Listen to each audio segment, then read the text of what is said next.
Kababayan, nagbulag-bulagan sila sa mga tuntunin sapagkat ang pinag-uusapan natin ngayon, mga kababayan, ay halos 1 trilyon piso na nakulimbat sa kaban ng bayan.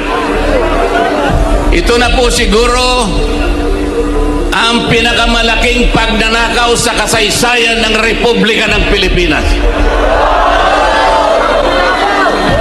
Ang graft and corruption po sa ating bansa, sa pag-iestima ng ilang nag-aral, ito po ay nagre-represent ng halos 30% sa ating national budget.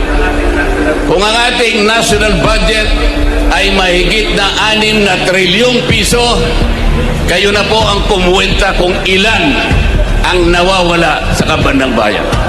Yung pong namumuhunan na nanggagaling sa iba't ibang bansa o ang tinatawag nilang foreign direct investment, ito po ay napakamabisang asset na nagagamit natin para palakihin, para pasiglahin ang ating ekonomiya.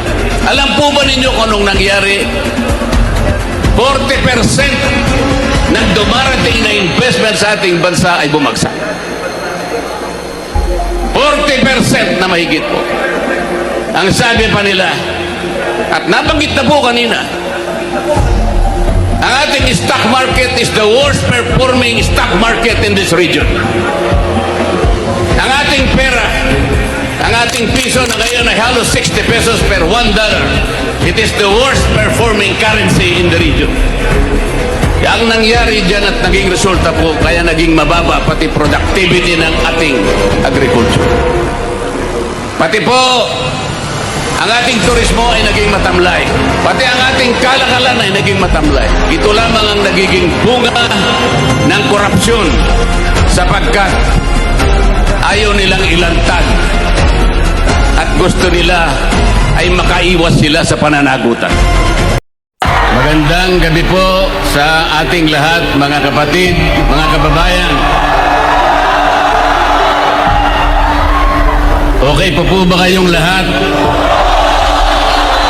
Kayang-kaya pa po ba? Alam po ninyo,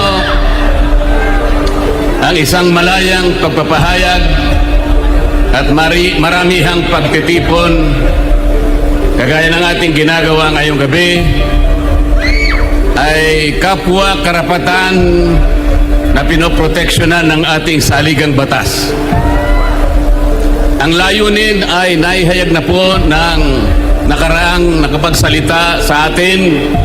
3 bagay po ang ating hinahanap: ang transparency, accountability, at justice. Transparency sa konteksto po ng ginagawa na pag-uusisa at pag-iimbestiga sa mga anomalyang paglalatag ng flood control project sa ating bansa.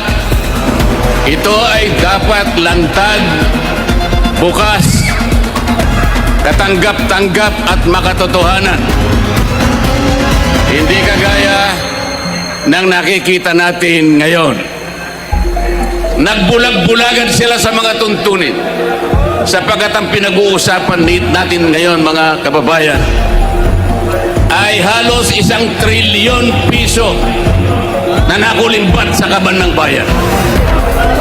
Ito na po siguro ang pinakamalaking pagnanakaw sa kasaysayan ng Republika ng Pilipinas.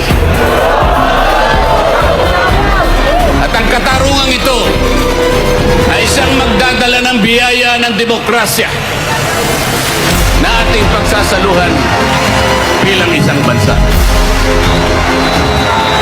Salamat po sa inyong pagkakaisa. Salamat po sa inyong pakikiisa sa ating pamamahala. Mabuhay po tayong lahat. Maraming salamat po.